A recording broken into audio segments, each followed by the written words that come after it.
Well, hello, everybody. This is Erica Patrice, and you all are witnessing the first ever The Sister Stand Down. All right, so we had a whole intro planned, but of course, technical difficulties are my life. How are you ladies doing this evening?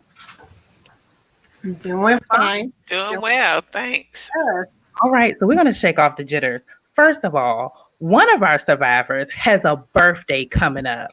And see, this is the easiest way I can shake off the jitters. Let's give a beautiful and wonderful happy birthday to Miss Tina M. Clark. Happy birthday in advance. Happy Thank you. birthday. Thank you. All right. See, we had to get that out of the way before we begin to talk about this. Ladies and gentlemen, we are talking to two survivors tonight.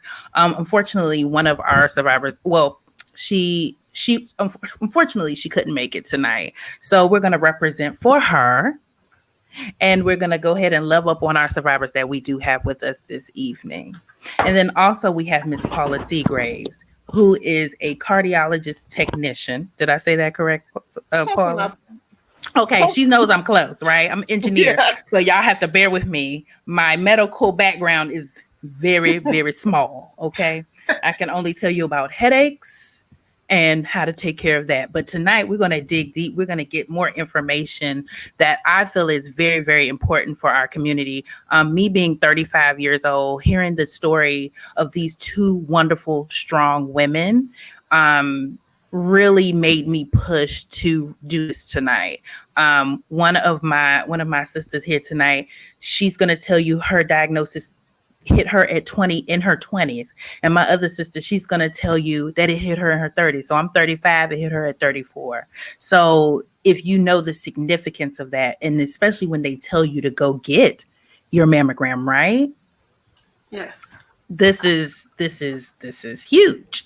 So I said, you know what? We're gonna do this tonight. And so we here. Hello. And I love on our panelists. Send your hearts.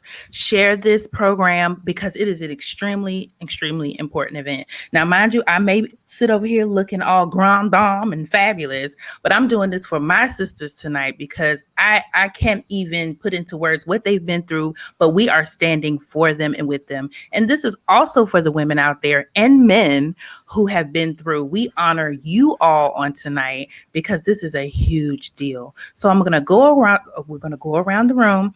I'm going to let them introduce themselves, and I'll at least let them tell you when they were diagnosed in terms of age range. And Paula, once we get to you, you could just tell us who you are, because she has not battled breast cancer, but she's one of my good sisters, and she's going to give us some information from a cardiology standpoint. So first we have Miss Daphne Hornbuckle. So Miss Daphne, tell us where you are located, because we're virtual, honey.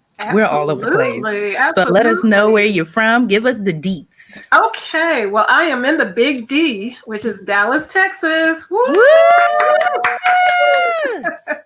And I am a two-time breast cancer survivor.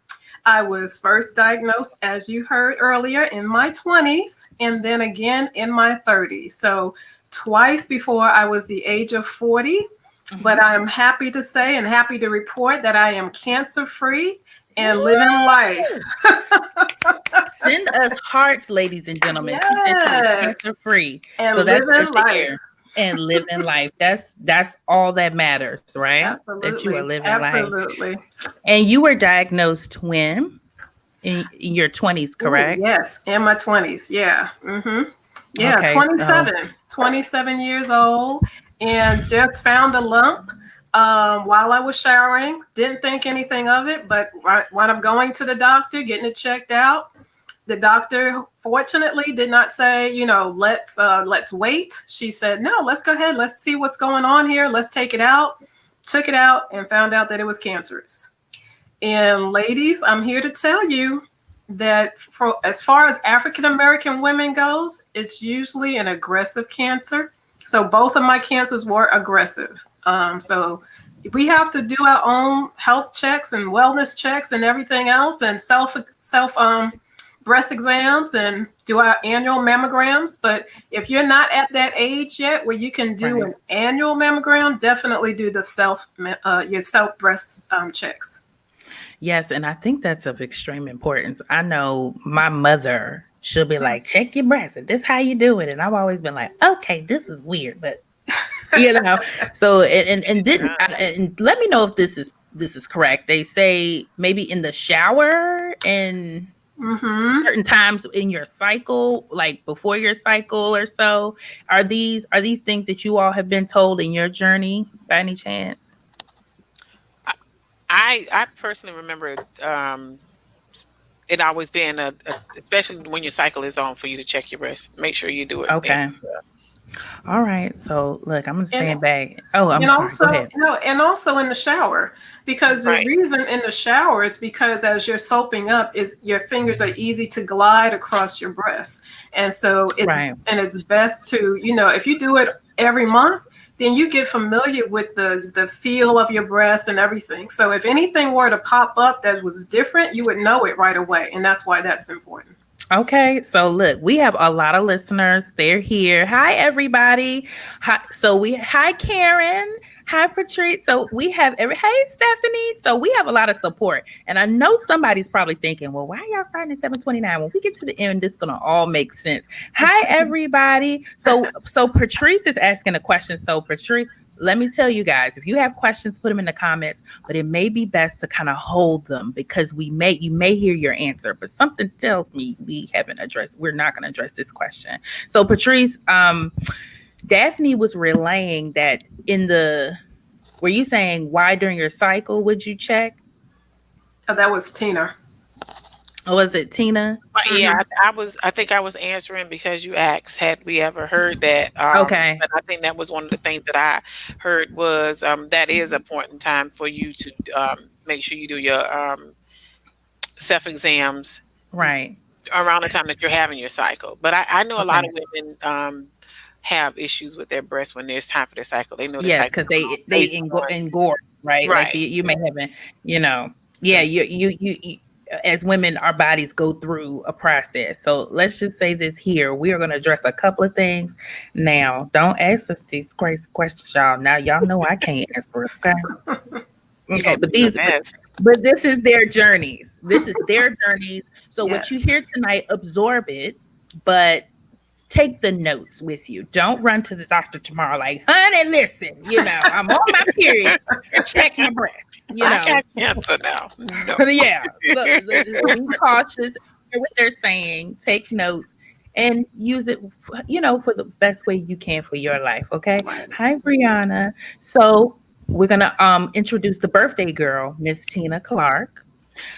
Let us know where you are. Unfortunately, she is in Virginia. She just recently lost her sister, so we send you our love tonight and your family.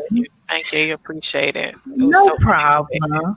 No problem. So let us know, when were you diagnosed and what age you were? Okay. Well, mine is a funny story. I was in San Diego, California at the time because I was a military wife, and I had an amazing opportunity to be on NBC's The Biggest Loser. Hold on, did y'all hear that? Wait, I hate this. I got you off. Y'all, she was on The Biggest Loser. When she was telling me this story, I was like, oh my gosh, you were probably living life. You're on the television show, losing weight, hallelujah, drinking water and just doing your thing, right? Doing the real deal, Biggest Loser. Yeah. So I was on The Biggest Loser, and one of the things they gave us was we had 24-hour fitness. That was the name of it. We had personal trainers, and we had access to the gym 7 days a week. And I remember coming home one day, and I had sitting down tired, and I was watching Young and the Restless, and I had on a sports shirt, and I did like this, and I was like, I feel something. And it was like in my right breast, and it was the size of a silver dollar, and I kind of moved it around. And one of my teammates from my show was like, hey, my mom had breast cancer. You better go to the doctor. So I went, and I was like, she just wouldn't let it go. I love her. Yeah. Shout out to Jessica Lanham right now. Jessica, she was really on me to do it. So I went. the way that the Navy had it set up, I had to go to the doctor in a series of two different visits. One was to the radiologist. I said it right today, guys. Yes, there you go. Radiologist, and then the surgeon. So the radiologist pretty much said that, oh, that, they found something. They actually saw what I What you what I thought. felt. I'm sorry, what I Mhm. felt. They saw it, but the doctor, the radiologist that saw it, his boss said it wasn't anything. So nothing happened. And then the surgeon had to go along with what the radiologist said. So when I finished up The Biggest Loser, I asked the doctor, the Biggest Loser's team doctor, his name was Dr. Hazanga. He used to be the team doctor for the Raiders football team. And I asked him to give me a breast exam. I will never forget his words.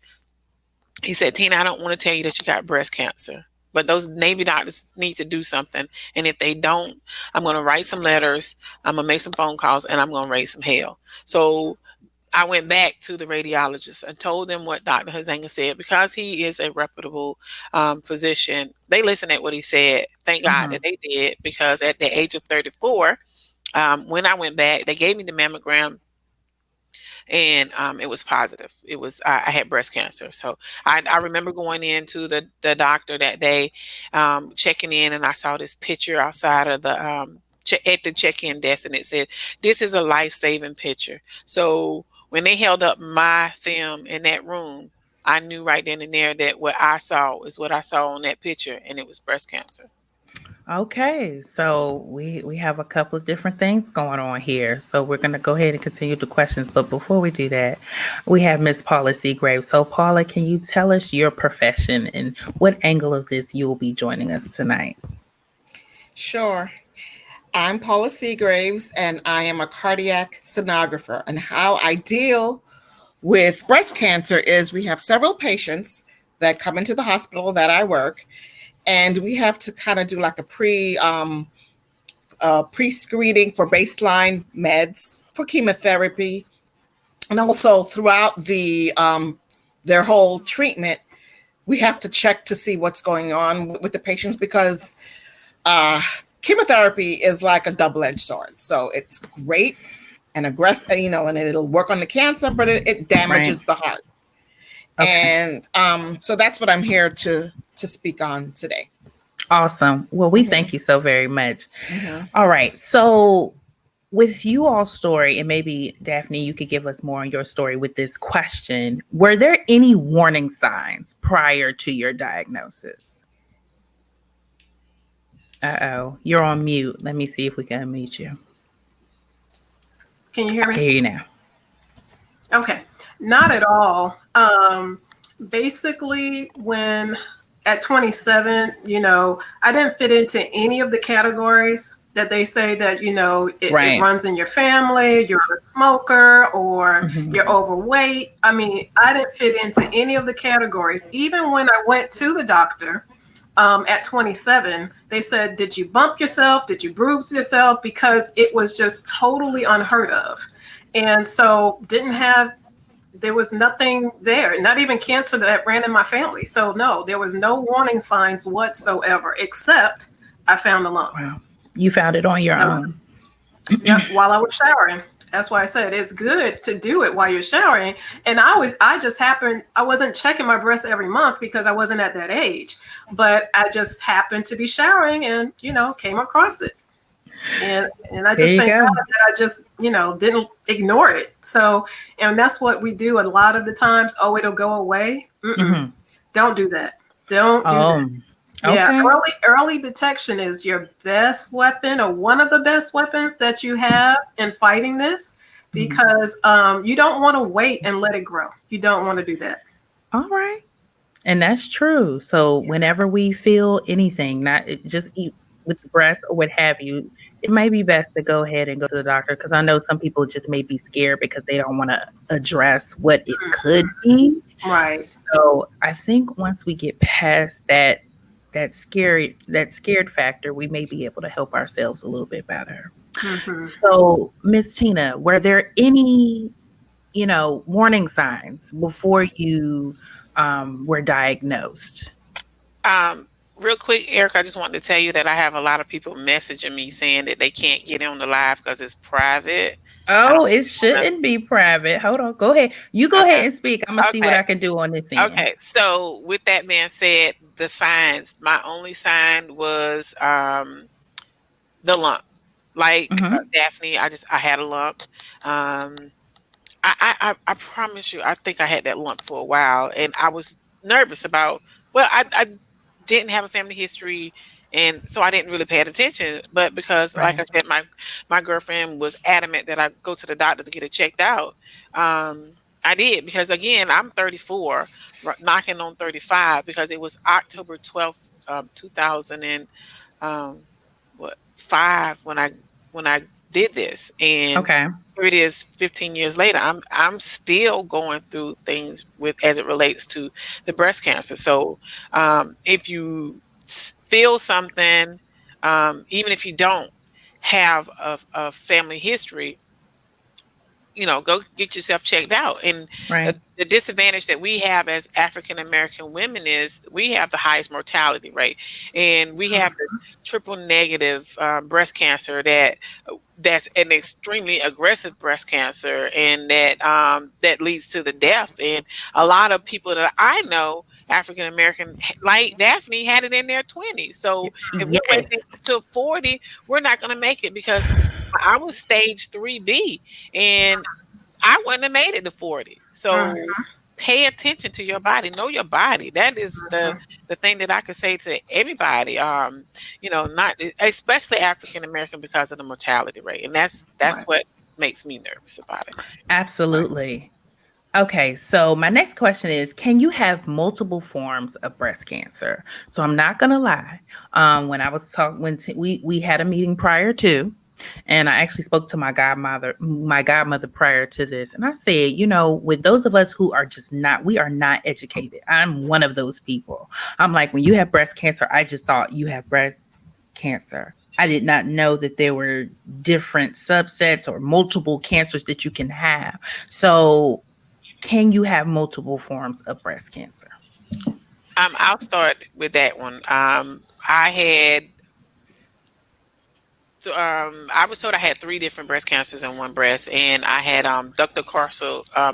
infiltrating ductal carcinoma, and mucinous cells. And what they said about mucinous cells is mucinous cells are basically pus bubbles that have cancer in them that's floating around. So those are both are 2 different, infiltrating ductal carcinoma and infiltrating ductal carcinoma in situ are 2 different kinds of breast cancer, and then the mucinous Right. cell was my third. So Okay. it's possible. I don't know if I was just this freak of nature and God said, "Hey Tina, when you get it, you're gonna get it," or Mm. I got it, but I had 3 Yes. different ones and one breast. And again, I'm 34 years old. I don't have a family history. I don't have any of these things that I'm going against everything that they said breast cancer should look like was Right. not the case for me. I was just the complete opposite on so many different levels, even with the different things that happened to me afterwards.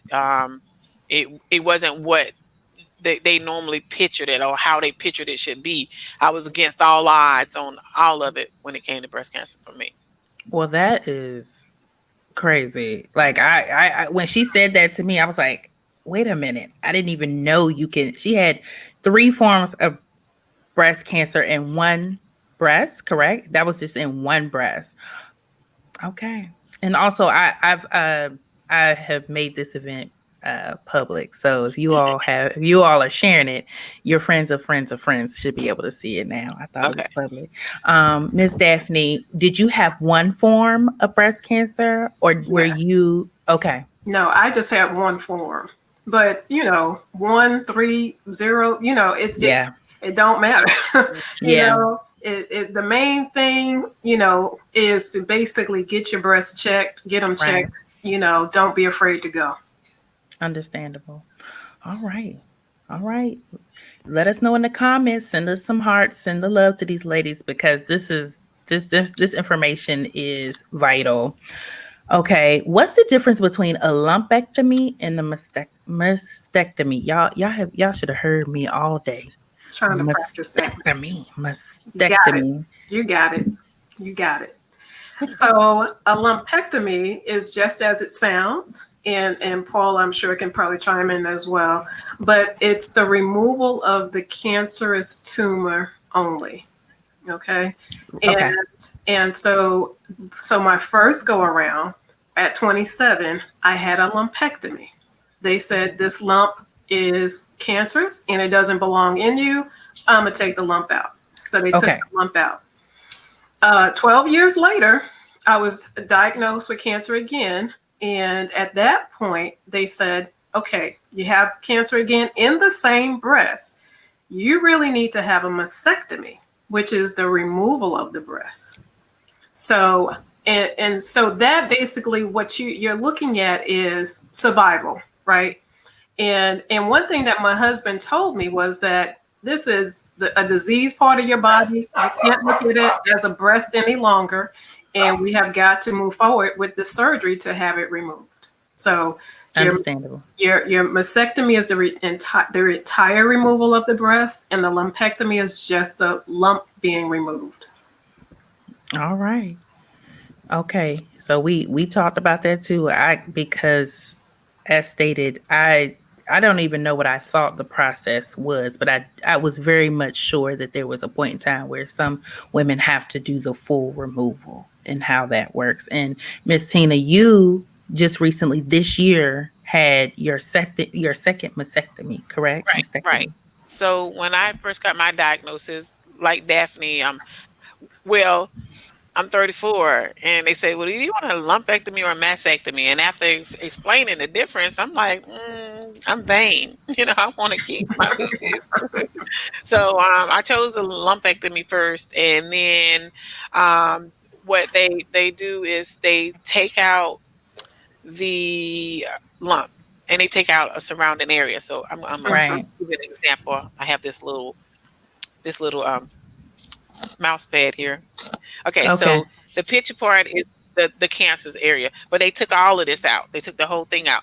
So this is the area of concern and the surrounding areas. Okay, so that's how they do a lumpectomy. So for me, when they looked at my sample with everything they took out, the entire thing was cancer.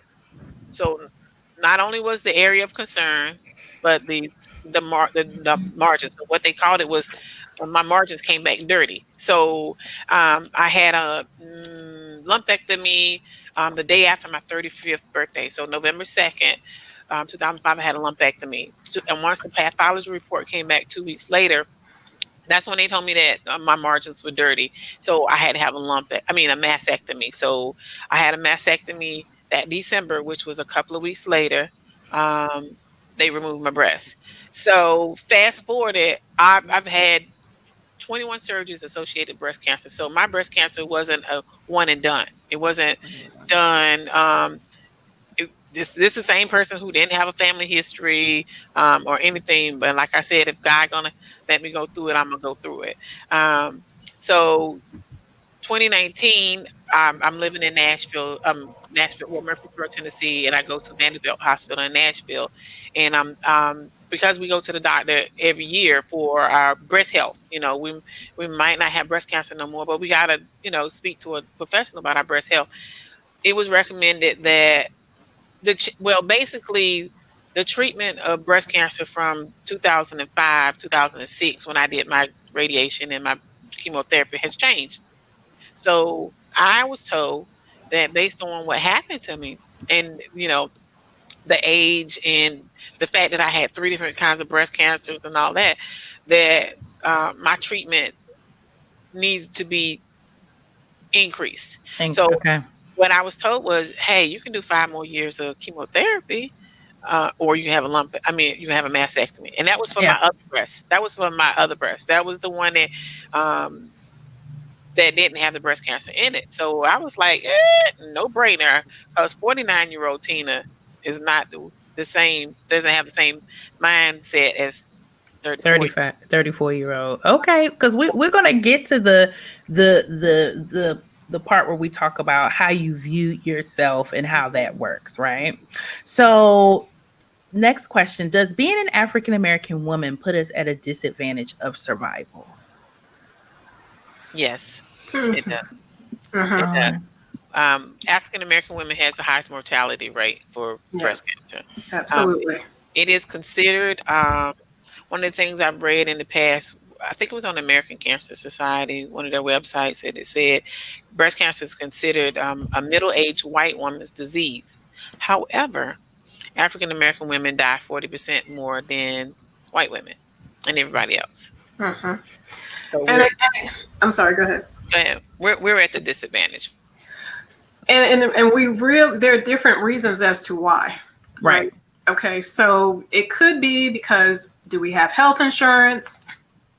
It could be because we're putting our family first Right. and not putting our self first. Right. It could be because sometimes they say, oh, the doctor will say, let's just wait and see what happens. And like I said, for African American women, the cancer is usually more an aggressive type of form of cancer. So there are many different reasons why that it could possibly be that our mortality rate is at such a high rate. It's Yeah. ridiculous. It's just ridiculous. Yeah. And that's one of the things that I talk about with my nonprofit is that we look at those social economic disadvantages for they have no real idea why we're dying more. So it could be that we don't go to the doctor, like I said. I know for my family, it wasn't. We don't talk about it. We don't talk about cancer, the big C word. Again, I'll be 50 on my birthday. So my mom's generation and her mom, they didn't talk to us about cancer, or Right. even in them the doctors and the way they treated us as African Americans, they might not have gave us the care that we needed. They might not have diagnosed us, and the treatment back then was a little different, so we didn't know our history. Right. It financial. That's another thing. It could be Exactly. finances. Exactly.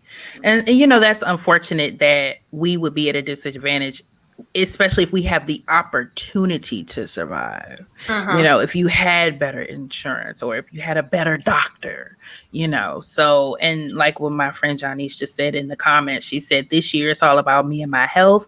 I'm putting me first so I can be a better mom and wife. So shout out to you, Janice. All right. So we have Amani said, Daphne and Tina, you are both so brave. Okay, so that we have that they're in here. So we have supporters of Daphne and Tina. Hello, ladies. How are you all?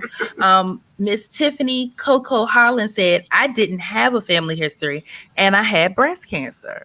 And and I think that's the theme of tonight too, is neither of you had a history, right?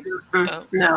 So just because your grandmother, your mother, your aunties didn't have it, that doesn't necessarily mean you can drop the ball on, making sure that you're good. So that's why another reason why this event is so very important, because I know me and amongst my friends, we do not talk about breast cancer.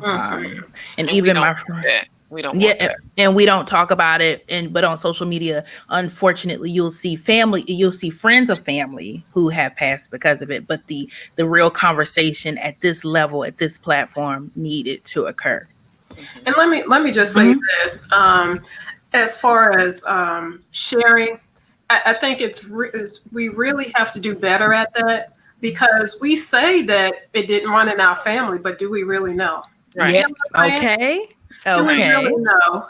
And I'll say that because one, I know we are talking about our breasts, and at that time, 27, I was shy. I didn't want to talk about my breasts, but I became the poster child because I was so young, right? And so I was going around and doing all of these, engagements and speaking and all of that, and never told my brother what was going on.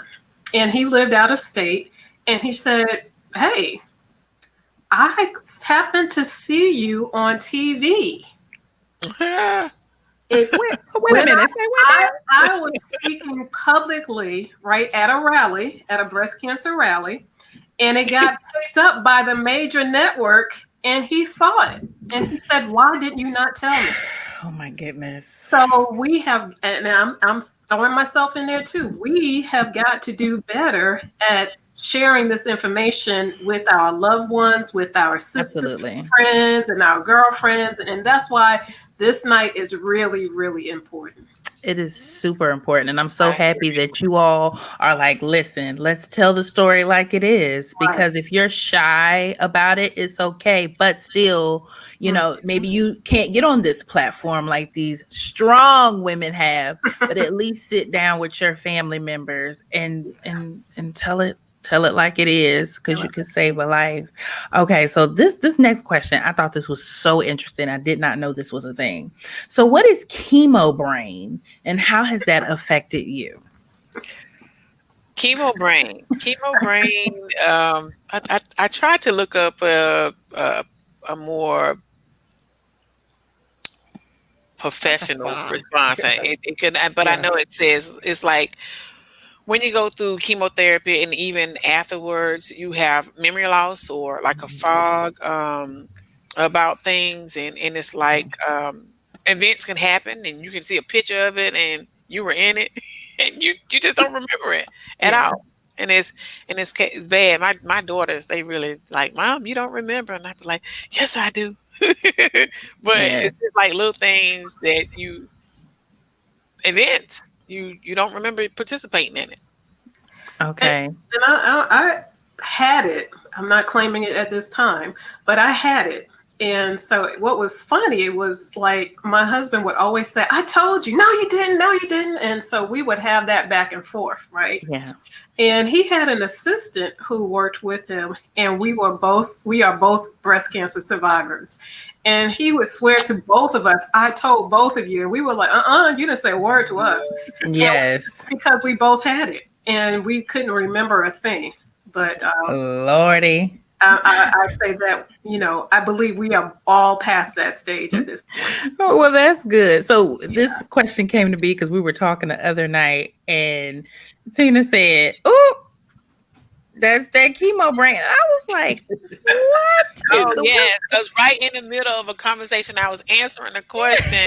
And it's just like, I'm sorry, what were we talking about? It's just like, it totally went away. And it's just crazy.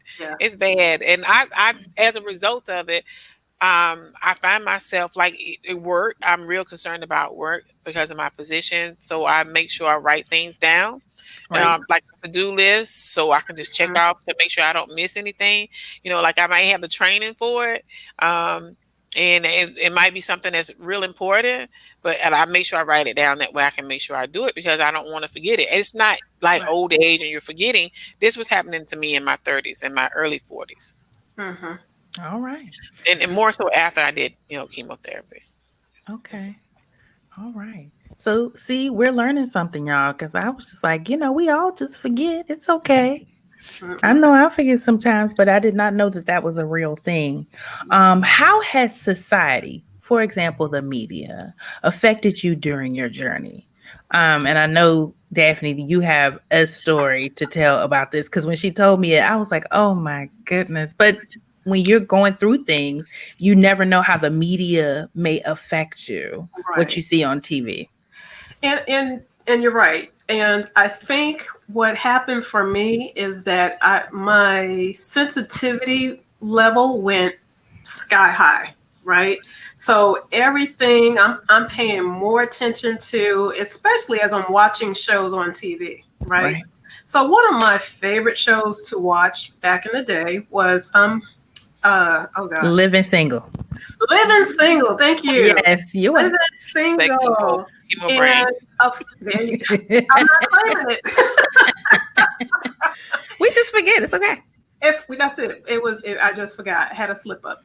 But Living Single, and we all know the characters of all of them. But one of the famous ones was Tootie, right? Regine. Yeah, Regine. Tootie, Regine, Kim Fields. Yes, Kim Fields, right?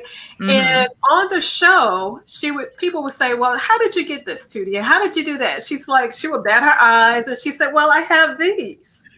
And when I heard that, I was like, okay, back in the day, that was fine. Okay, she has these. But then when you're going through breast cancer and you hear someone say, well, I have these, and you're saying, well, mine is not like that. Mine has changed, or mine has been removed. Then, it becomes a different story. And I became angry and mad, and I wrote all kind of letters to the network. You need to stop all that. Wait, did you ever get a response? No, I never got a response. Oh my goodness. But I was so upset because, we're not thinking. We're just not thinking that, when we say I have these and there are women out here who don't have these, that, it can be offensive to some people. Absolutely. Yeah. So that was deep. And that's real. So that goes back to, where you are mentally with how you view yourself. Right. And like with social media today, it's all about this like exceptionally small waist with huge hips. And what if you can't do that because of, whatever, Right. that could really affect you. And I think that's a big deal. Let me read a comment or two. We have people writing in these comments, honey. Miss Karen said, thank you so much, ladies. What affected? Okay, you got a whole question. So I'm going to have to come back to this. I'm trying to just prop us up. Okay, so we have Miss Lori Holmes Warlock. She said, I'm so proud of all you ladies. And thanks so much for sharing and bringing the awareness. This is needed. My bestie, Daphne. Look, y'all friends are in these comments, honey. They are, and well, this is a good question too. So I'm gonna try to scroll back because we do have a couple more questions to go. Let me see if we have time. Okay. Because some of these questions are actually good, and we're halfway through ours. So I did see one that was good. It actually came from my godmother. She said, "Can breast tissue grow back after a mastectomy?" I'm aware of, because they took everything out, and it was a few years between the time that I had my mastectomy that I had reconstruction surgery. So I had, like I said, a lumpectomy, a mastectomy, and it was some tissues that was left behind. And I think what they called it was a reincision surgery. So October I had a lumpectomy. November I had a lumpectomy. December I had a mastectomy. January I had a reincision surgery. And with the reincision surgery, they took everything out. It was just skin and the nerves left. And to wear necklaces, it was like live wire. So I didn't do it anymore. So Yeah. very sensitive. So I don't recall anything growing back per se. Okay, so I'm going to pitch this question over to Daphne. What effect did your diagnosis have on your family and their surviving it with you? And this is actually a question that I originally had on my list, but I felt like these other ones were even better. But how did you all's families, ride this out with you? So at 27, my mom had always been my rock, right? So when I came home, I had got the diagnosis at work. They said, you need to meet with us right away. I come home to my parents' home, and my dad is getting ready for work. He's like, what are you doing here? And I was like, I got something to tell you. As I was about to tell him, my mom walks in. And I'm like, okay, I need to talk to both of y'all. Yeah. And I need to tell you what's happening. I said, I got my results back. My doctor says it's cancerous, and I need one of y'all to come with me to the doctor room right now. And my mother looked at me like, are you crazy? And she did. She said, are you crazy? And I said, no, this is what they're saying. And we have got to go. Now I'm looking for my mom to come out and say, it's going to be all right. We're going to do this. Right. She went upstairs. I followed her upstairs. She went downstairs. I followed her downstairs. And then she started screaming. No. The child is not supposed to go before the parent. And she just went on and on and on. Yes. And I was like, okay, so we had a reversal in the role, because I'm like, it's going to be okay. Yes. It's going to be all right. Yes. And I need you to come to the doctor. And she could not bring herself to come to the doctor with me. Oh, man. So my dad came. And, all I heard was walk. And I'm like, okay, Dad, what did she say? He was like, I don't know. So it was like we were both stunned. We were Stunned. both shocked, and Yeah. we just did not know what the heck was going on. But eventually, my mom did come around out of her denial and all of that, and then she was there for me. But originally, it was like, no, that's a lot. Scared. She was scared for me, and she was like, no, that's a lie. You know, the devil is a lie. You know, Right. so Yeah. And I guess we would never know how your brain processes in that moment. It just sounds like she lost it. Yeah, she just had a moment. Yeah, so Yeah, everybody's yeah. feeling you in the comments. They are with you all. Mm-hmm. Well, That's crazy. my story was I went to the doctor. I had my, went through all that I did with the, biopsies and all of that. And when I got my results, like I said earlier, I knew that I had it based on that mammogram. But when I got the issue, I was really like, da da da da da. I walked out of that office, and by the time I got to the nurse's station, I sat down in a chair. I was supposed to walk out, but I just couldn't walk no more, and I just stopped and I broke down. And then I had to call my mom, and my mom was like, "What is it? What is it? What is it?" And I was like, "You already know." And she said, "No, I want you to tell me." And I told her, and I told her, and I told her, and mind you, I'm in California, and my family's on the East Coast. Everybody, my closest, everybody was on the East Coast.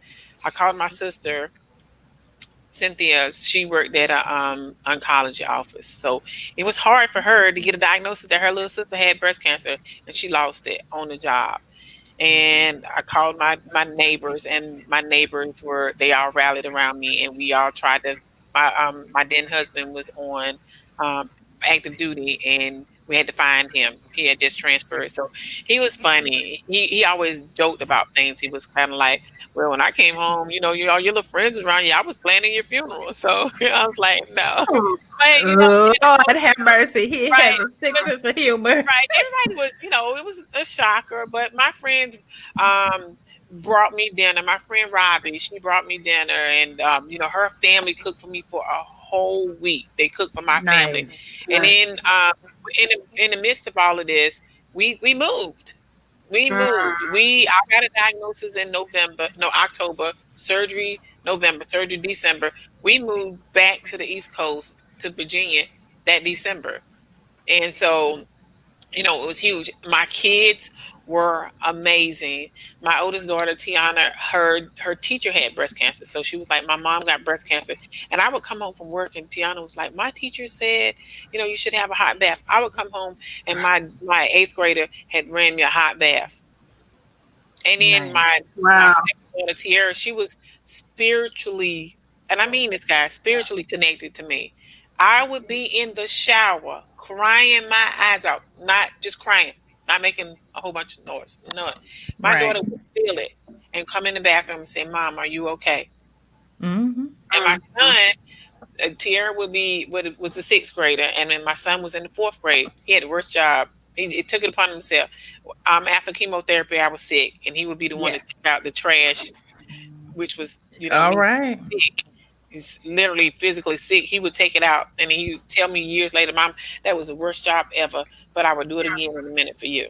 All right. Come on, kids. Yep. So my kids were very supportive for me. Very, very nice. So Paul, I'm sorry. Go ahead, Daphne. I was going to say, and you know what? And along those lines, I had the best girlfriends who stood by my side all day and all night. They took me to the doctor. They were there with me through the surgeries. They took me to my chemo appointments. They held my hair back when I had to throw up. I mean, they were just there. And that's what you want. You want them, family, or whether they're blood related or not. You want family who are going to be there for you. Right. That is important. And I had the same thing. I had a girlfriend that took me to chemotherapy, and I had one girlfriend that she said, "Okay, Tina, I need a moment. I'm having a moment." She said, "Okay, you got 5 minutes," and I could cry for those 5 minutes or whatever, how many minutes I was on the clock. And she said, "Okay, that's it. Suck it up. Let's go." and I had to All right. put my big girl panties back on and Yep. living. Yep. And the most, craziest thing is like, I did it with a smile, and I was positive. I've never said, "Hey God, why me? Why me?" Never. That wasn't what I did. And people were amazed that you going through all of this, and I couldn't tell. And I remember my neighbors, like, the only way they knew. I didn't, again, I wasn't a picture how they pictured breast cancer would be. They noticed, hey, you don't have no hair no more. you know, you know, but that would be the most different thing about it. But I kept a positive attitude about it, and I think that's the most important thing, is having a positive attitude and surrounding yourself with people that gives a blank about you. The D word. I'm not going to use any profanity, but care a lot about you. Well, that's what matters. You definitely need friends and family that will be there for you. So now that we have a certain amount of people in the room, we have a lot of, I'm going to say, sorors in the comments. I can say that because these are all my sorors. We are all a part of Iota Phi Lambda Sorority Incorporated. Look, I was thinking somebody was going to write, hold on, ma'am. Who are you, ma'am? You are not a part of my org. Yes, I am. So some of you all I may not know, just send me a friend request, especially if you loving on Daphne and Tina. Paula and I are from Gamma Chapter, Washington, D.C. So we have hijacked y'all soror chapter members for this event. Chapter in the house. Let me shout mine out. Epsilon Yes, go Psi, ahead. Murfreesboro, Tennessee. Yeah. Hey! All right. Madam President Latrice. All right now, y'all got all right now. Shout out. Go ahead and do a full shout out of your chapter. Don't let me stop you, because this is your moment to just, and at the end we'll do our shout outs as well. And Daphne, your chapter. Psi chapter, Dallas, Texas. Hey. Yes. All right, Psi chapter. Yes, All right now. And Paula, go ahead. You can do it for us. Go ahead. The glamorous women of Gamma. Oh, look at Paula. Paula said, honey, I'm going to knock this glass case out trying to do that thing. Yes, she did, honey. And we have all of our ladies in the comments. And if you are not a part of Iota Phi Lambda, we still thank you for being here and supporting this amazing, amazing, amazing event. Thank you. And shout out to all of my friends, all of my panelists' friends, if you're part of other organizations as well, such as myself. Thank you all for being here. I know I have aunties and everybody in here, and my mother and father. So thank you all so much. And also, I do have a podcast called Black Bougie Bras featuring Kev. My panelists, my friends who I have the podcast with are here as well. So Johnny's, who said she is in the comments crying and stuff, she's one. Her, Patrice, Brianna, thank you all so much for joining us tonight. So send us hearts and everything, ladies and gentlemen, so that we know y'all are still here with us. I see y'all are blowing these comments up. Y'all are representing tonight. Okay, so this is a question for everybody across the board. I'm an environmental engineer. I went to North Carolina A&T State University. So this question to me it's a lot. Right? It's definitely something significant that we need to really think about. And when you answer this question, and I know Soror Daphne, she's going to kill it with information, because we do have a lot of people from New York in here. But the question is, do you believe your environment played a role in your diagnosis? Yes, absolutely. Because again, it wasn't in my family. There was no history of it. I didn't fit in any of the criteria. So what is left?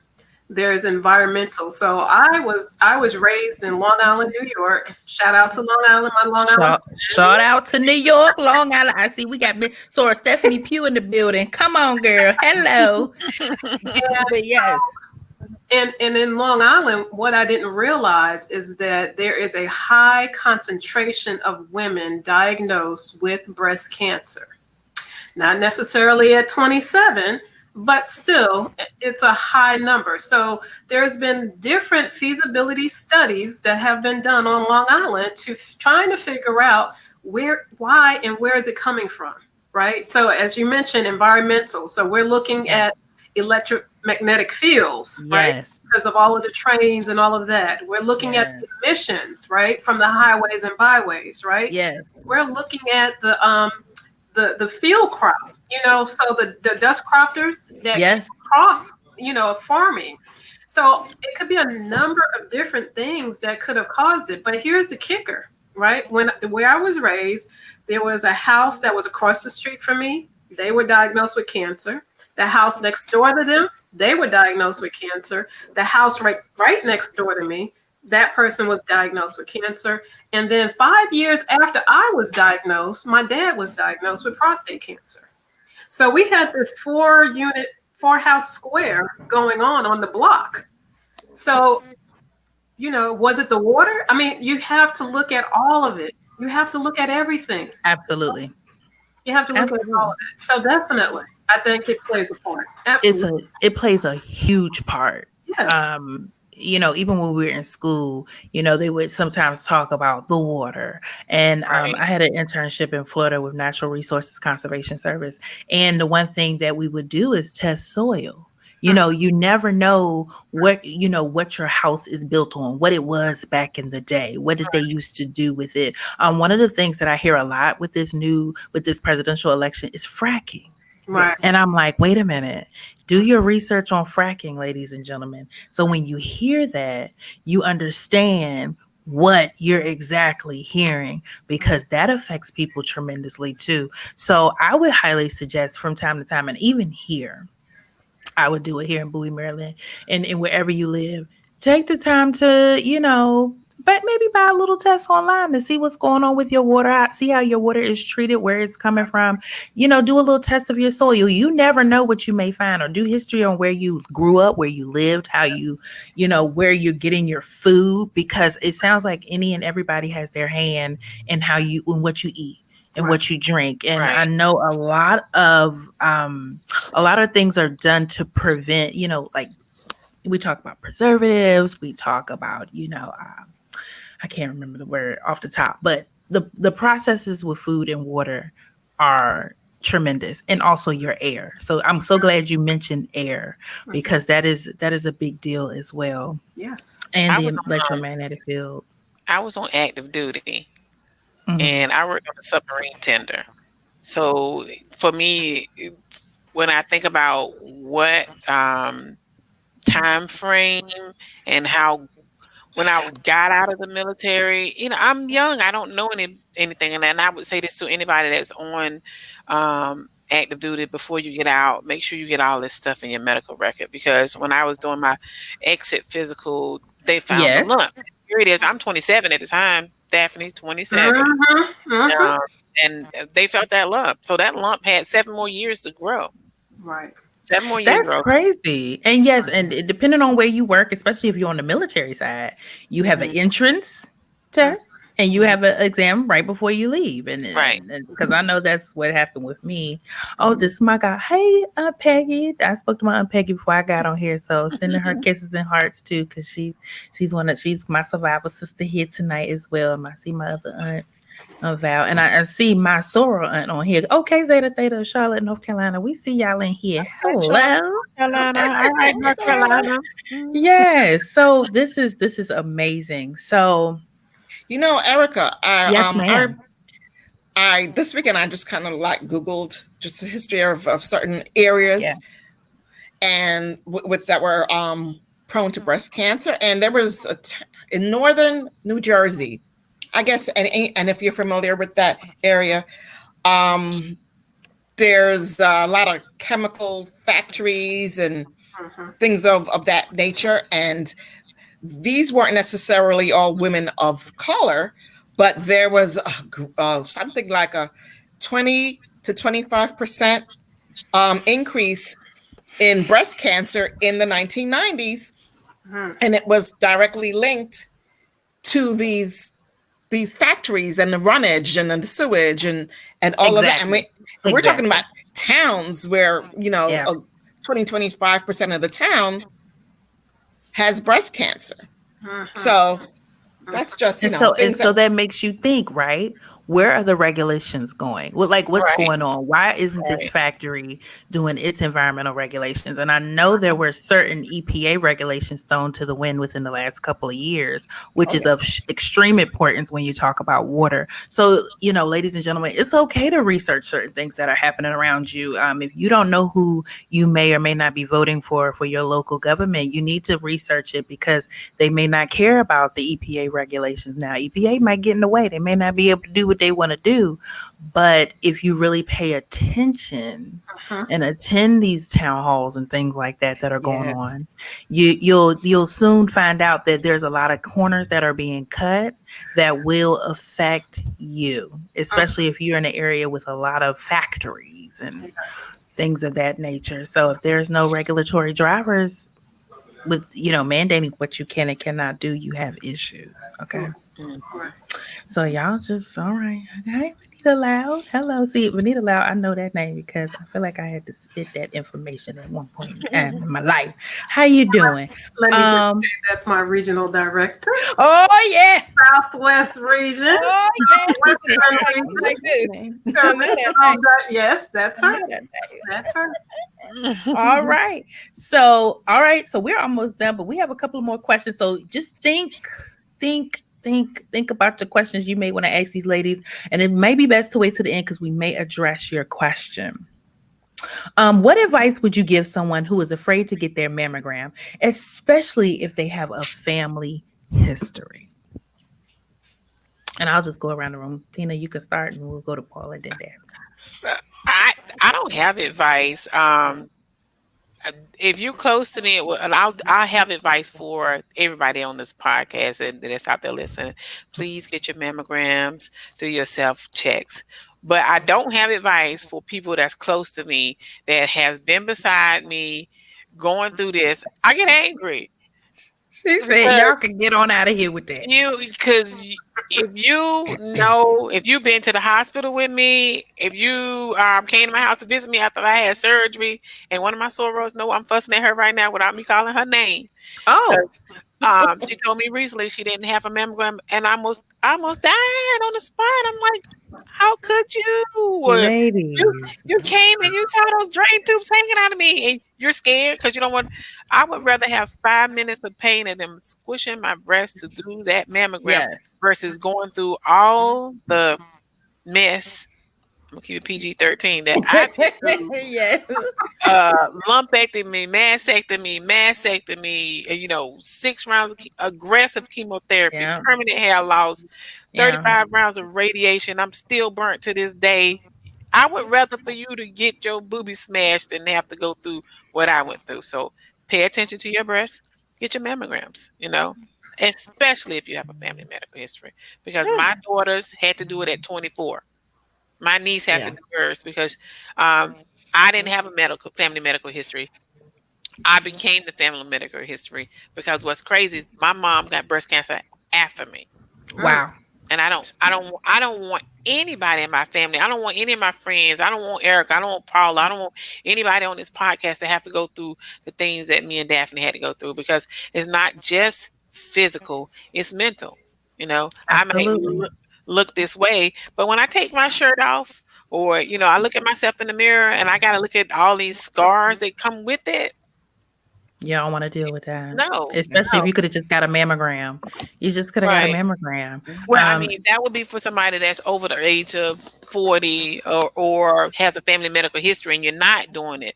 But, for anybody else that's in between that get it and just didn't know that they was going to get it because of, just like me, I was 34 and I would not have made it to 40.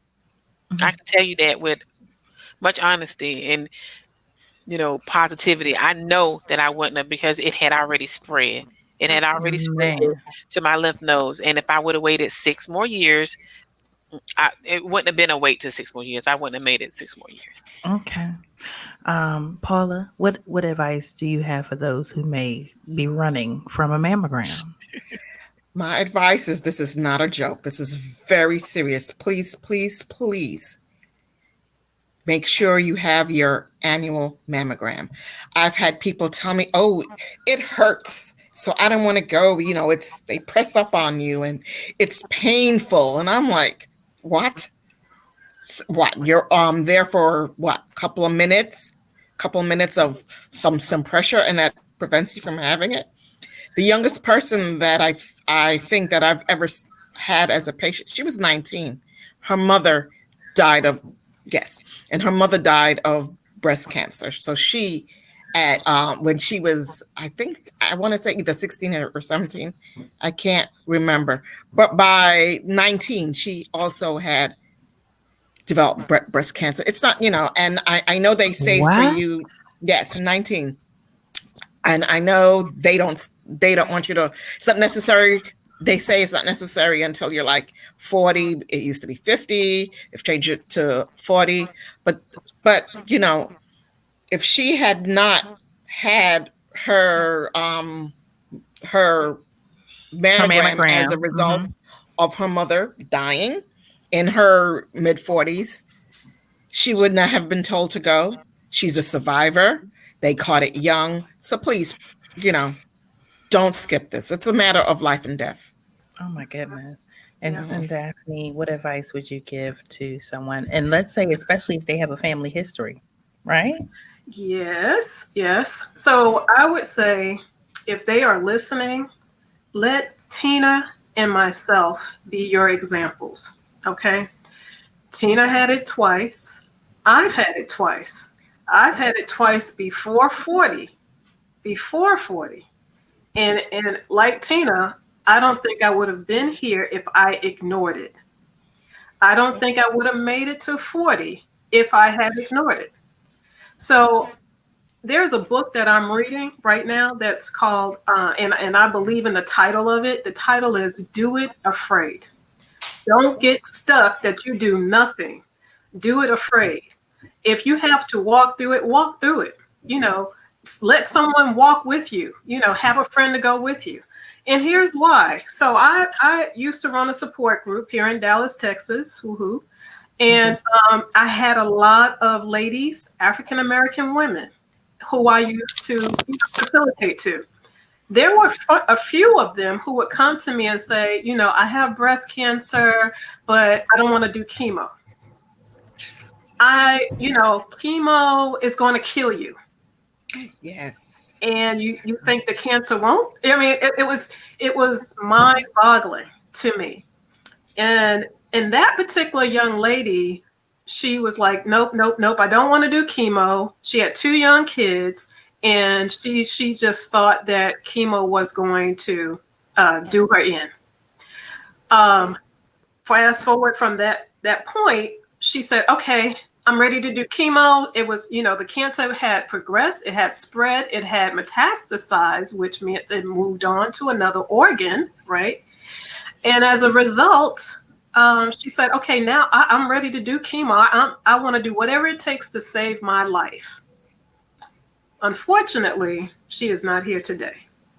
Unfortunately, she did not see her children grow up. That was her wish. She wanted to see her children grow up.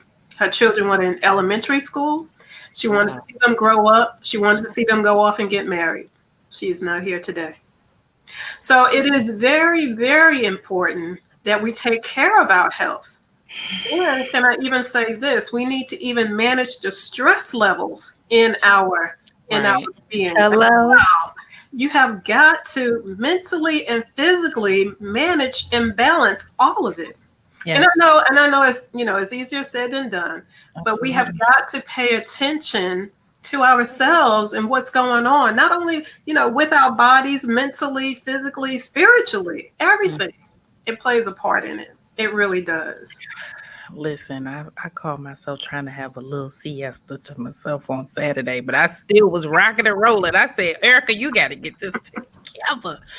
There is a question on the floor. Wanda Wallace, she said 2-month survivor, early testing, help me. All right, Wanda. Yay, sister survivor. Our chapter again in the house. Yes. And Johnny's pal from Um, Johnny's pal from Black Bougie Broads featuring Kev. Would you recommend women with family history of breast cancer to get their breasts removed? That Hard is a to say. hard question. That's Yeah, a that's hard hard to question. It's say. personal preference, and it's to me, it's depending on where you are mentally. Because having your breast removed, it is not an easy thing. It's not. Like I said, 34-year-old Tina is not the same as 49, 48, 49-year-old Tina. So the decision is is just where you're at in life. You know, I had a coworker that her mother died of breast cancer and some other of the other female members in her family. And the doctor suggested, and she was maybe in her mid 40s, that she go ahead and be proactive. And she told me that it saved her life. So, I mean, that's one school of thought. So, she went ahead before she was even diagnosed with breast cancer and had the mastectomy.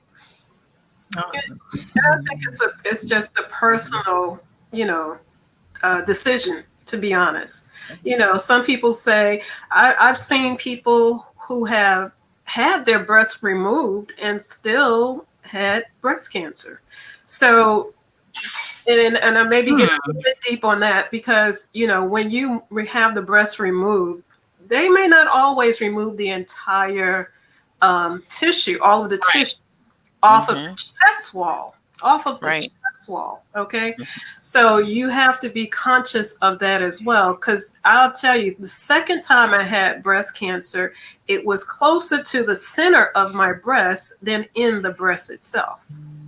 So you have to pay attention to all of it. And so some people say, yes, I'm going to have the breast removed and I'm not going to worry about it. And then other people say, I'll take my chances. I think it's a personal decision. And that's what happened to me, Daphne, when you talking about leaving some of the tissue behind. Because when I was talking about that re-incision surgery, when I moved back to Virginia, we transferred back to the military base in Virginia. That's what my new doctor said. He said his words were, "That's a time bomb waiting to explode." So I said November, I said December. That January surgery was to get those last remaining tissues and whatever that was left behind from my mastectomy out. So, just based on the pathology report, that other doctor, thank God, was able to say, "Hey, if I don't take what's left out, you're going to get breast cancer again." Oh my goodness. Okay, so it sounds like you got to get all of it, not leave anything behind because it sounds like it just almost like regenerates.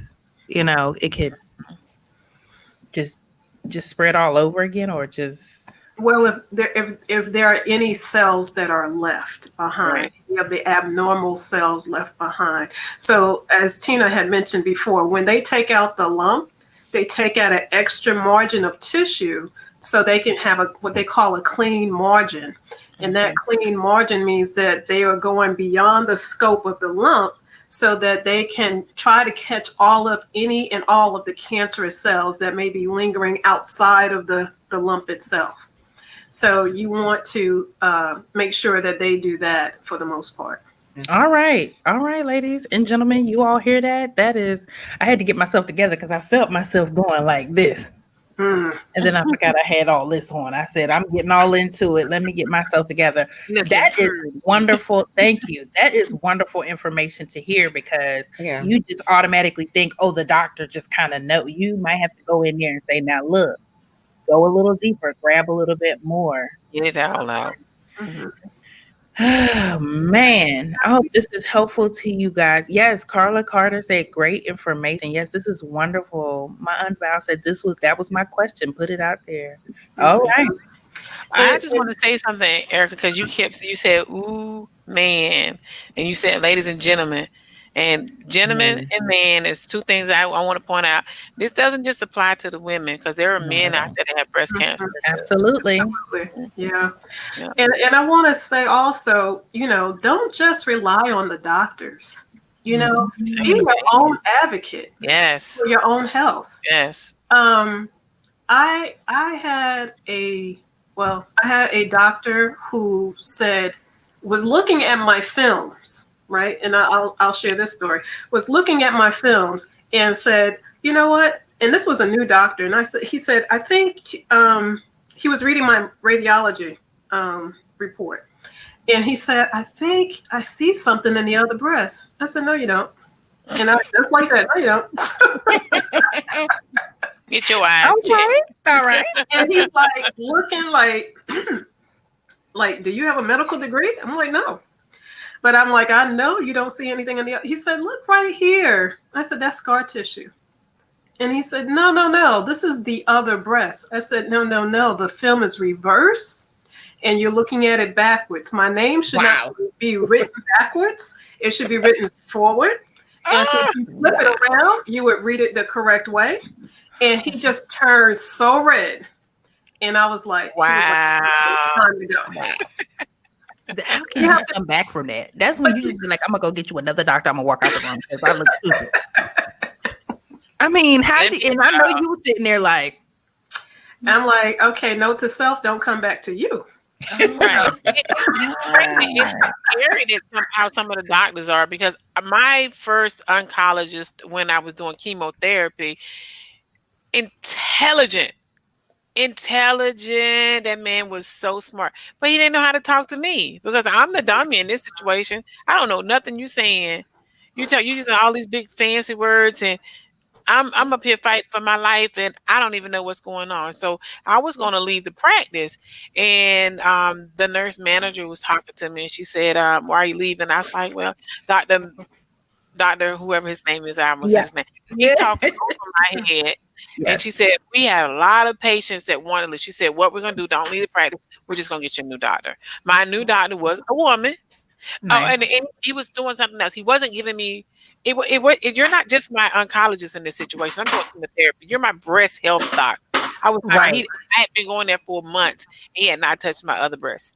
I'm like, how are you looking at breasts all day and you got a problem with touching them? You do this for a living. Lordy. But it's a woman who helped me out a lot, and it worked out. She talked to me in a manner that I understood what she was saying, and it just made things better for me. And it made me calmer, and it turned me into the survivor that I am now. Hello, survivors. Okay. Send them some hearts. And we have people in the comments that are like, oh my gosh, hey LaShayna, my cousin Alicia, they are just like, what are you saying? We put so much trust in our health professional, and we thank you guys, because there's a lot of doctors that are doing amazing. Right, they do. But they are human just like you and I. So sometimes when we're driving, we miscalculate. That they can do the same thing. We will hope not, because our life are in their hands to a certain extent. So completely understandable. Okay. What is the craziest thing? Oh yes, and it's good to get a second opinion. I think always. Daphne, from me knowing her story, she didn't take that first. And she did some running around. Okay, on the third. So let me tell you. Yes. Okay, again, I'm young. It's 27, and you're telling me I have breast cancer. No, I'm not buying that. So the first opinion I went to told me I had breast cancer, and I was like, no, I'm not hearing that. The second doctor basically said, well, if the first doctor told you have breast cancer, then that's what it is. No, I'm not hearing that either. So I said, okay, I need to leave this hospital and go to another hospital to get another opinion. I go to another hospital. They say same thing again. It's breast cancer. I actually left New York and went down to Washington, D.C., had my first introduction to Howard University, went down there to the School of Medicine, and met with Dr. LaSalle LaFall. And he said, okay, I'm reading this, and it's breast cancer. So I had 4 opinions. After 4 opinions, and all of them telling me the same thing, I was like, okay, I got to fight this. I got to fight. It's my turn. It's my time to, stand up, understand what's going on. And so just to go back, I went back to New York. I went to Barnes and Nobles every day and sat in the oncology section. I got to familiar with all of the different types of cancer terms. And then I went back to my original doctor and say, okay, now let's talk. I have a little bit of knowledge, so let's talk. So now I don't want you to talk over me. I need you to talk to me. To me. Talk to me. All right. There's nothing wrong with cracking open that book and educating yourself, using YouTube, whatever you got to do, because you never know. You may have an appointment and you may know more than the person standing there looking at you getting paid to do the job. Okay. So what is the craziest thing people have said to you on your cancer journey? Meaning something that you were like, oh my gosh, I can't believe you would even say that. And I know, Tina, you gave me a really, really good example. And this is actually good for us who are not privy to the breast cancer journey or any cancer journey, in fact. Because when I heard her answer, I was like, the comment, I was like, oh, okay. So we have to learn how to talk to people who are going through things sometimes and know what to say. So Tina, what is your story with that? The craziest thing someone said to you? So for anybody that's wondering why I got my little hashtag up there, I am your survivor story. This is the reason why. Okay. So for me, the worst thing you could say to somebody is, okay, I had this happen to me numerous times during when I first got diagnosed with breast cancer. It's like, I had breast cancer. Oh, you got breast cancer? My aunt Lulabelle had breast cancer, but she died. That's the worst thing you can say to me. That don't make any sense to me. Why would somebody say that? I'm not, why would you tell somebody who's fighting for their life a story of death? So my hashtag is I'm your survivor story. So I would prefer you to say, my homegirl Tina, my sister Tina, my aunt Tina, my friend Tina, my soror Tina, she had breast cancer at the age of 34, 21 surgeries, all of these, permanent hair loss, all of these things she went through, but she's still here. I'm your survivor story. I want to counteract that negative story. I want to be that positive story. I want to be your survivor story. So instead of telling a story of death, tell a story of survival, because that gives that person that's going through breast cancer hope. And that's one of the things about breast cancer is hope. It's gonna give you a story of life, a story of hope versus a story of death, because that's depressing. It is really depressing. I understand that. And it's good, like she says, I am your survivor, to have someone to hold you or walk that journey with you, or to know someone who worked that journey, before you. You know what I'm saying? Absolutely. So I have a young lady, I call her my twin. She's a friend of mine. And she was a part of the support group that I was leading. And when I was diagnosed, it was like the ladies came around me and they just rallied around me like, okay, we're here for you, right? The way I met her was through, I had reconstruction, and the way I met her was through the doctor who performed the reconstruction. Right. And he said, I want you to meet some of the other patients that I've done and stuff like that. And we clicked instantly. And so I was faced with this reconstruction, and I was like, do I want it? Do I not want it? I'm worried about it and all this other stuff. I had questions. I had so many questions. And she met me at the doctor's office, and she was like, let me just open my breast. Let me just open my blouse and show you what it looks like. This is what it looks like. I mean, I just met this woman, and she was like, I'm going to show you to try to ease your fears. And I was like, oh, he did a good job, Wait, and y'all were in the doctor's office. This was in the doctor's office. In the waiting room. No, not in the waiting room. But look, you gotta go context, because I was like, wait, she just did not care. No, we went into a private room in the doctor's office, and she said, well, let me show you what it could possibly look like. This is what he did for me, and this is possibly what he can do for you. Okay. And I was like, okay. And she held my hand and throughout that journey. And I appreciate her to this day. Thank you, twin. Thank you, twin. She's listening. Awesome. And what's her name? Cynthia Dotson Brown. All right, Miss Cynthia. Okay, let me see right here. Yes, we see her. Yes. And and as you all begin to ask questions, because we only have 2 more questions, and I'm sure they'll they'll go smoothly, I'll begin to put your questions at the bottom of the screen so everybody can see them. And just for knowledge purposes, how is the COVID pandemic treating you all? Having had gone through breast cancer, are they telling you all you must stay home and you cannot come out? You have to be safe because of the COVID pandemic?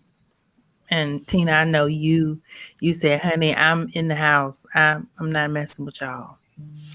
I was told I had a compromised immune system. So even on my job, uh, I work from home now, but just like a couple of weeks or a week or so before my entire job got sent home, I was allowed to go home because Nice. my doctor said I had a compromise. My doctor told me I had a compromised immune system. That might not be something somebody else doctor tell them. That Right. Daphne doctor might not have told her that, but my doctor said you got a compromised immune system. So I mean, like me in the pandemic, Walmart was my favorite place, and I had just moved. I had moved Yeah. from Nashville, Murfreesboro to Atlanta, and I stayed in.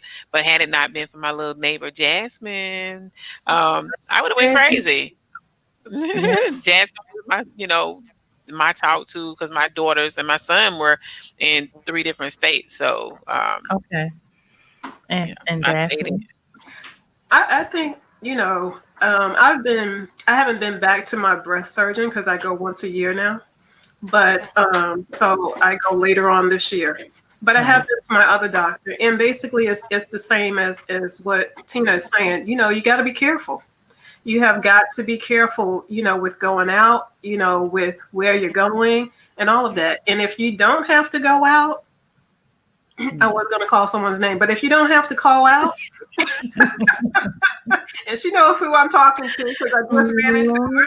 If you don't have to go out, I'm saying with y'all in the comments, okay? She You said, should I know who's in the not go out. comments, and I'm calling y'all out, okay? you should not go out, because it's a dangerous time right now. And, we don't know enough about COVID to know how to really, really protect ourselves. Yes, wear your mask and all of that, and, social distance and everything as well. But when your system has been compromised, it takes it to another level, right? Yeah. And so you have to be extra, extra careful. Nice. I hear you. And Paula, what I know you, because you're in a hospital, correct? You work in a hospital. And so you did you even get a break? Did you have to go to work? So how does that look for you? And what are you seeing on the front lines? We'll do a slight diversion. What are you seeing? Are you seeing COVID patients at your facility? Do you see people who have compromised immune systems that come in and have to deal with it? Because we have an oncology wing, and there are patients that have COVID that unfortunately they're cancer patients. And so they're kept in their own area. But it's we have to, there's special precautions that you have to take when you go into a cancer patient's room anyway. Okay, because, so that you are right. Yeah. As far as PPE, etc. But with and by the way, it's back on the rise. The hospitals are starting to fill up again. So that's well, I heard. Yeah. Yes, I heard. Okay. So I have one more question so y'all think of y'all questions. We asked a lot of questions tonight. So think of something that you may have not heard already, or if you even have comments, love that you want to give to these ladies. Love that you want to give to the ladies in the comments. Because if I'm not mistaken, we have a lady who said that she's cancer free, or 2 months. 2 months or so now. Congratulations. And actually, this question is for you, Paula. How does chemo or other cancer processes affect the heart? So the heart is of super importance. I know I'm a hefty woman, so I'm trying to get myself together and take some of this weight off my heart and things like that. But in regards to the processes of breast cancer and maybe other cancers, because it's not just breast cancer that have Any cancer. Yeah, you go through those processes. How does it affect the heart?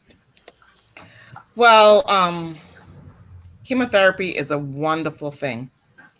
Radiology it's a wonderful thing. However, it Look does. at Tina. Tina is over there. Tina is weak because she said, "Hold up." Hold on. It's okay. All right. It has a double-edged sword. There you go. Okay. Say it like that. Mm-hmm. Yeah. So Yes. it can weaken the heart muscle, which can Okay. throw you into heart failure. Okay. You can also go into atrial fibrillation. It could bring you into severe hypertension, pericarditis, pericardial effusion. I think I sent you something the other day. You did. Erica. You want me to read on it? Because okay. I didn't know if you wanted me to go in for you. Okay. So I want there's to this. ask a quick question before while Erica's looking it up. So when you're talking about these things that can happen to your heart, would you say those things happen to women that are older, like in their 50s or 60s, that like have heart failure, versus somebody that's like Daphne and myself that was younger? So, because even at 34, I was considered a young cancer patient, and Daphne being 7 years younger than what I was when she got her diagnosis, she was a young cancer patient too. So would you say that those things happen to typically when you see it in the hospital, happen to women that's in their 50s and 60s, late 40s versus somebody that's in their late 20s, I mean, 30s? that age group is more prone, people 45 and older. We're more prone to hypertension and atrial fibrillation in any, we are, just because of our age, we're more prone to it. Cancer victims are going to be more prone to it as well. But it's as a result of the chemotherapy that would it's not exactly your age, it's the chemotherapy. And I guess it's how your body addresses that chemo, correct? Like it sounds like this is just a potential. It's not like this is going to happen to you. But what you sent me, Paula, was breast cancer patients are very prone to cardiac tamponade. Am I saying that right? Tamponade. Okay, y'all. Bear with me. The dark area outside the heart is fluid that is crushing the heart. So long story short, ladies and gentlemen, is to, once you go, if you were to go through this process, or if you know somebody who's gone through it, 9 times out of 10, hopefully, but like, so, Daphne said, make sure you know what the doctor may not know, to get your heart checked. And if I'm not mistaken, isn't it in that 40 and 50 range when you have to go start seeing the heart doctors anyway? Because I know you have to get stress tests and things like that. Yes. So, Yes. So that should definitely help. So, and when we have people that have been newly diagnosed, they do have to come in, have their EKG, their echocardiogram, their stress test before, they are approved for pre-op, before they're approved for more treatment. So, not approved for treatment, but making sure that their heart is strong enough that it's safe for them to have that treatment. That's a more accurate way of saying it. But and then routinely they have to come in and have their ultrasounds, check their heart wall, just to make sure that it hasn't been weakened, because it can get weakened. And I've seen both. I've seen people whose hearts have not been affected, and I've seen people whose hearts have been affected.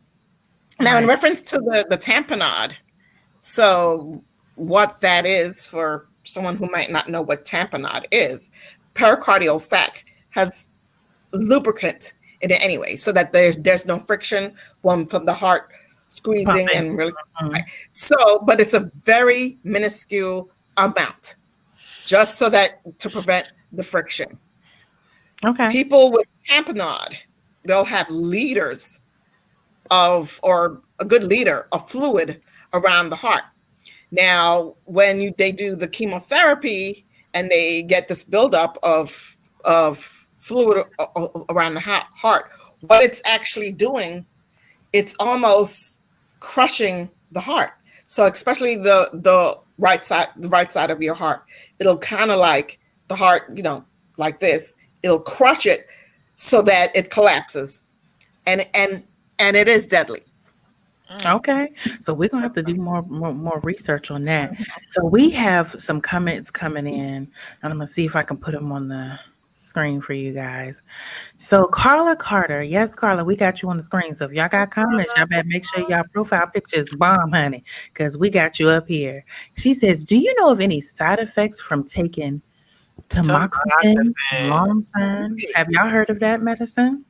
Well, I took it for 5 years. I did tamoxifen 5 years, and once you finish taking tamoxifen, from my understanding, is a chemotherapy pill that you take for. When I took it was 5 years, but now the treatment is 10 years after you finish with your IV chemotherapy, you take tamoxifen.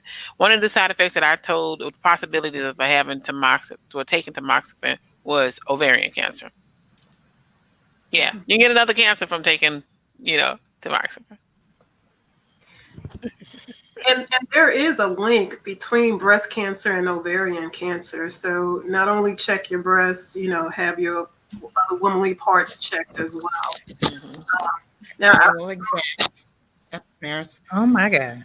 my understanding is if you're taking tamoxifen, then your cancer was estrogen positive. Mine was not estrogen positive. That means that if it's estrogen positive, that means your cancer feeds off the estrogen in your body. Oh my goodness. Yes. And so mine was not estrogen positive, so I did not take the tamoxifen. Okay. And Carla followed up and said, "I had a complete hysterectomy." Okay. Well, I know one of the other things, side effects was I was achy. I remember walking up the steps, and my kids would be behind me, supporting me and pushing me up the steps, so I can make it up the steps. But I googled up some of the side effects of tamoxifen. It says hot flashes, nausea, fatigue, mood swings, depression, headaches, and hair thinning. I had all of those things. Wow. All of them. All of them. And can you just picture being a woman of a certain age, maybe in your 50s, and you are not knowing if some of that may be from menopause?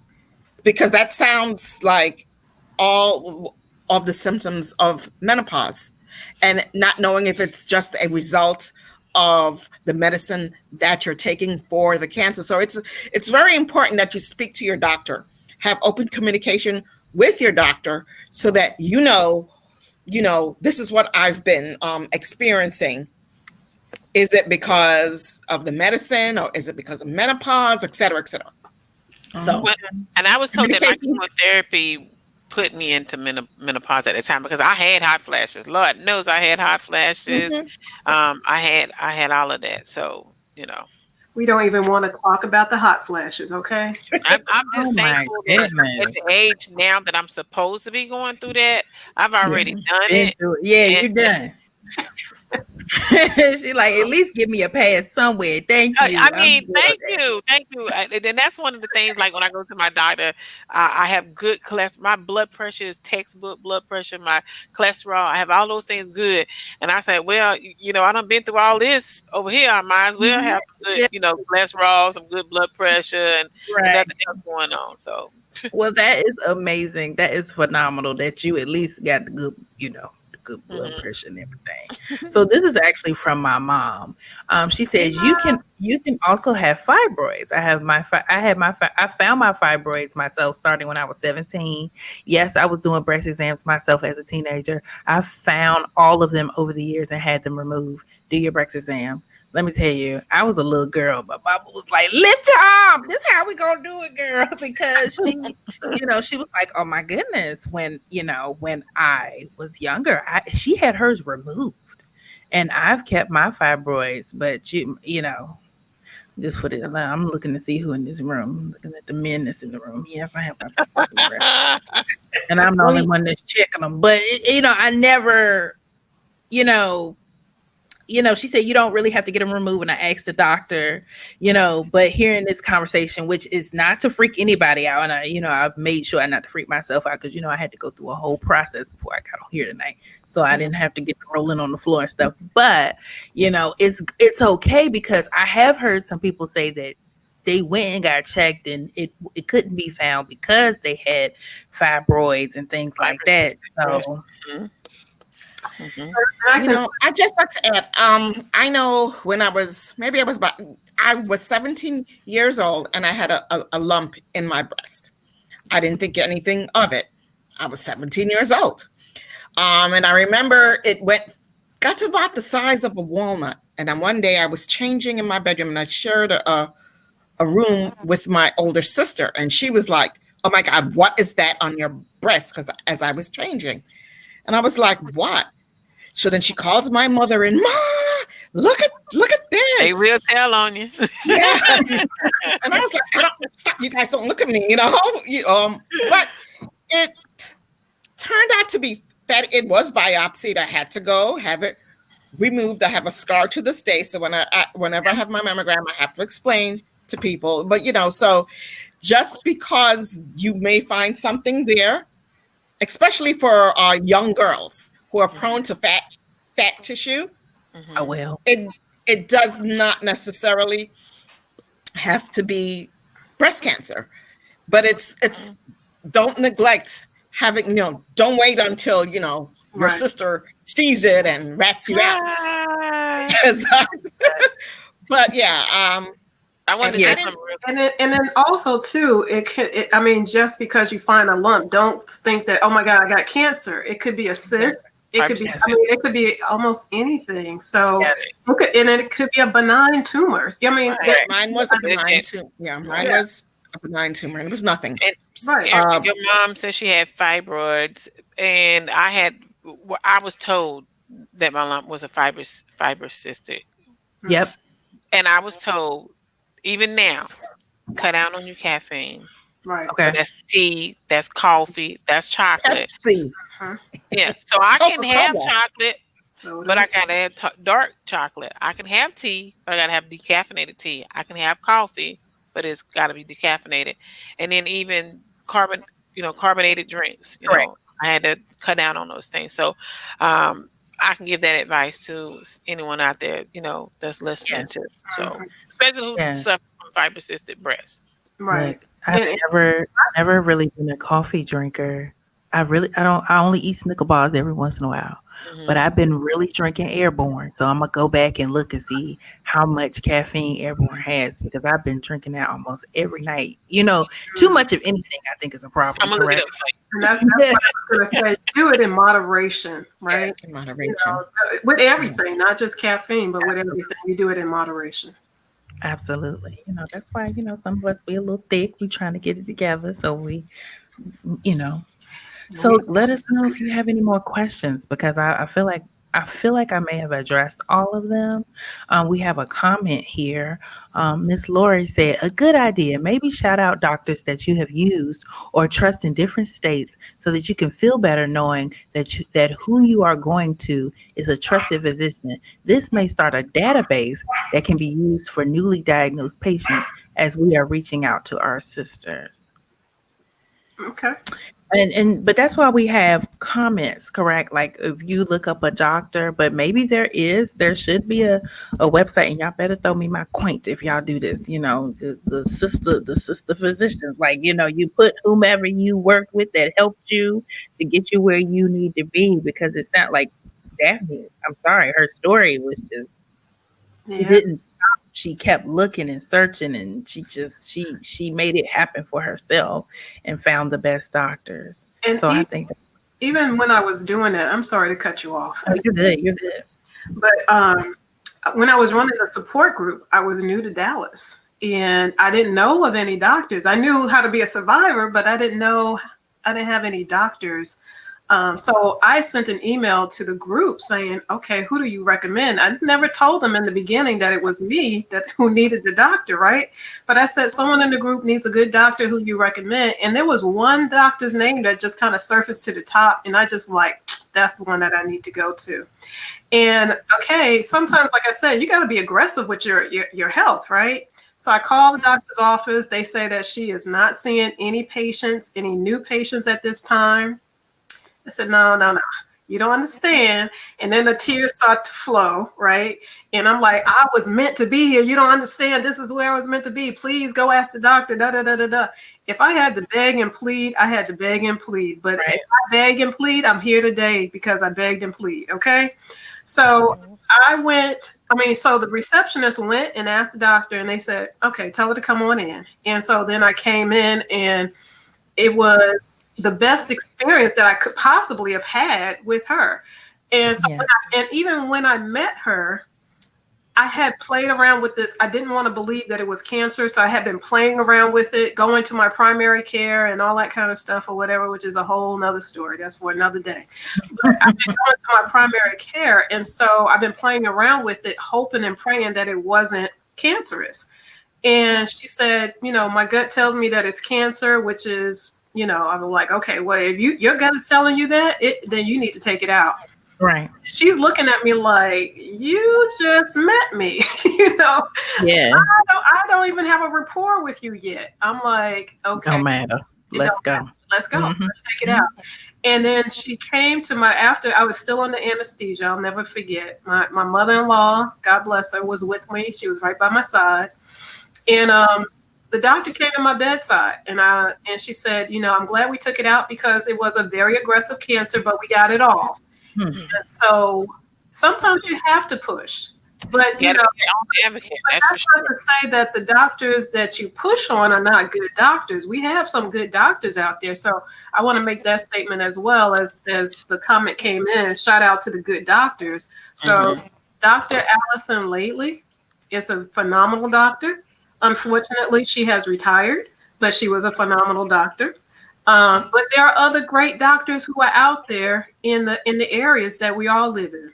We just got to do our homework and our research and just get those recommendations going, Awesome. Yes, and I dude. would share the one that I had most recently. I was blessed. I'm not going to say lucky that my oncologist surgeon was, she looked like me.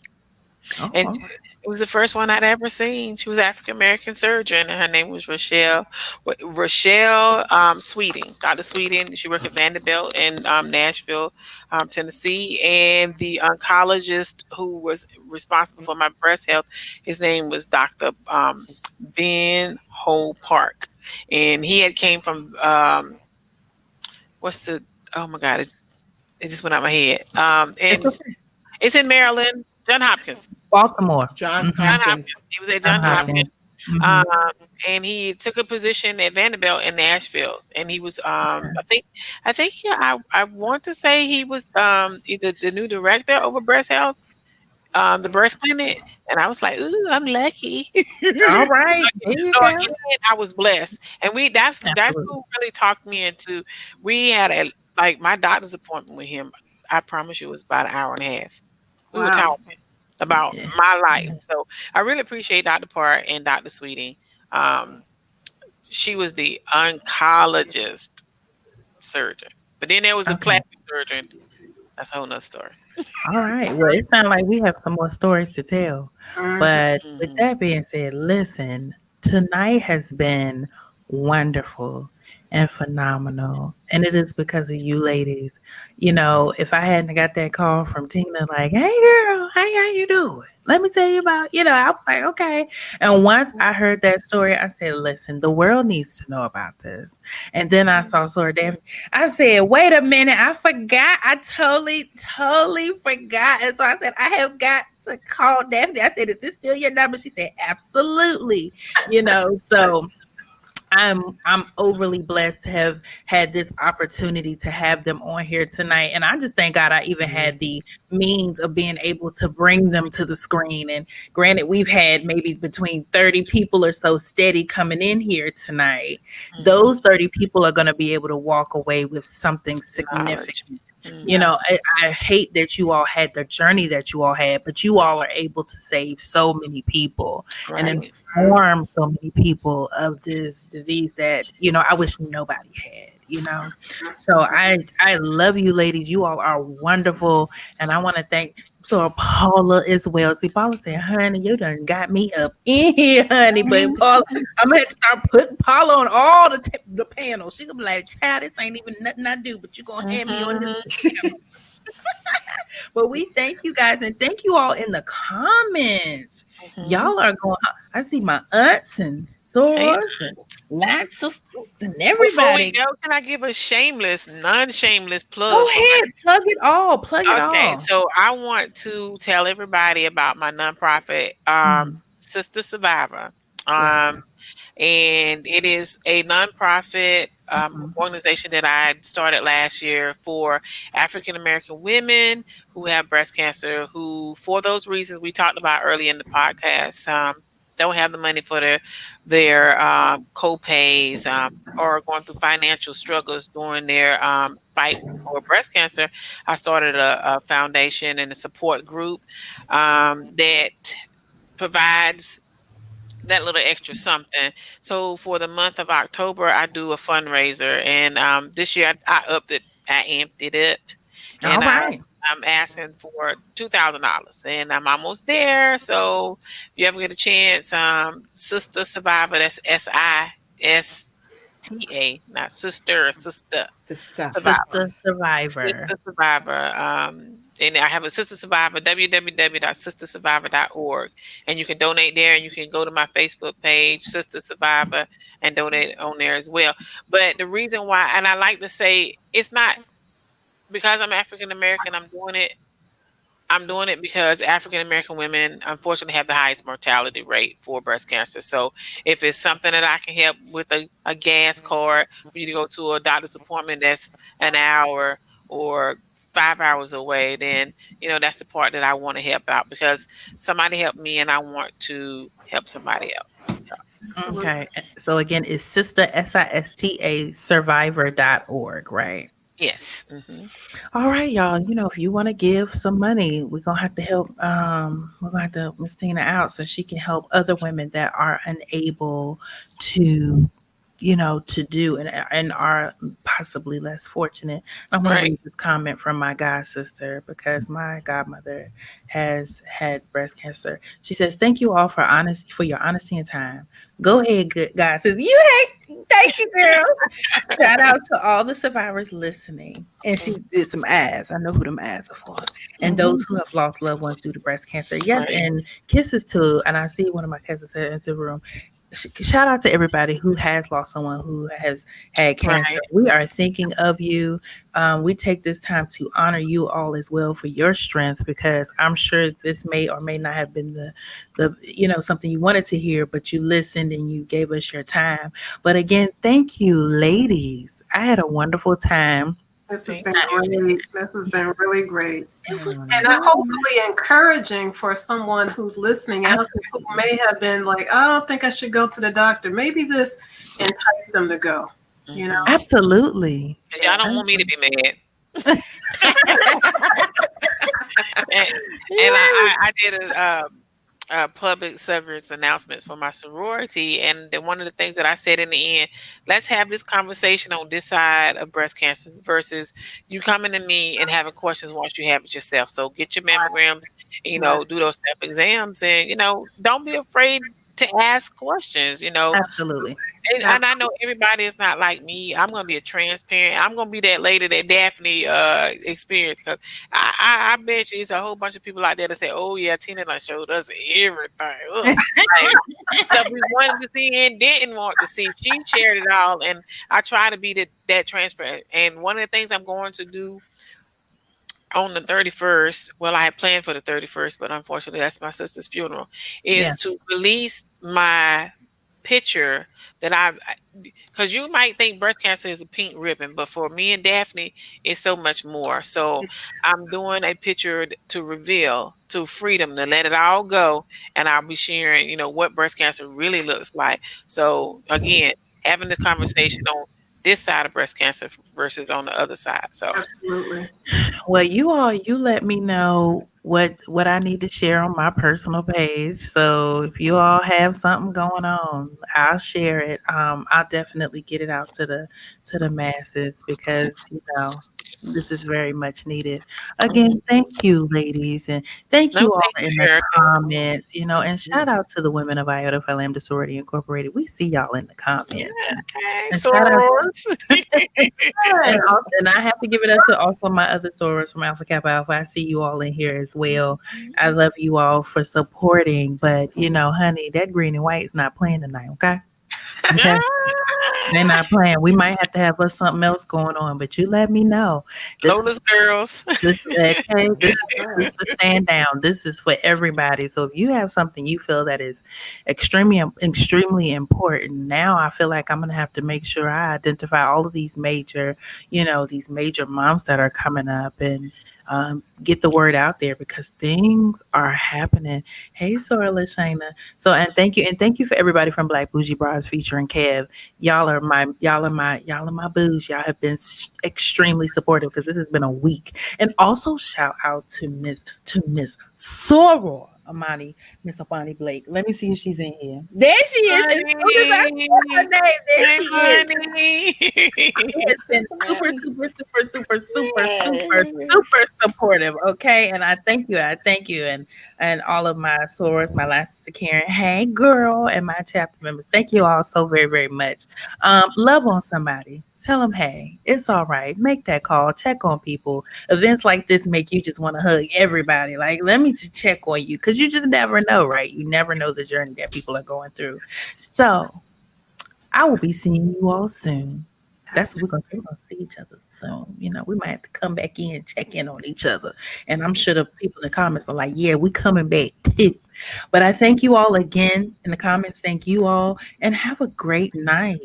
Have a wonderful night. Have a great And night. schedule that Thank mammogram. you. Thank Okay. you. Thank you so much. Thank you. Take care, ladies. Bye. Bye bye.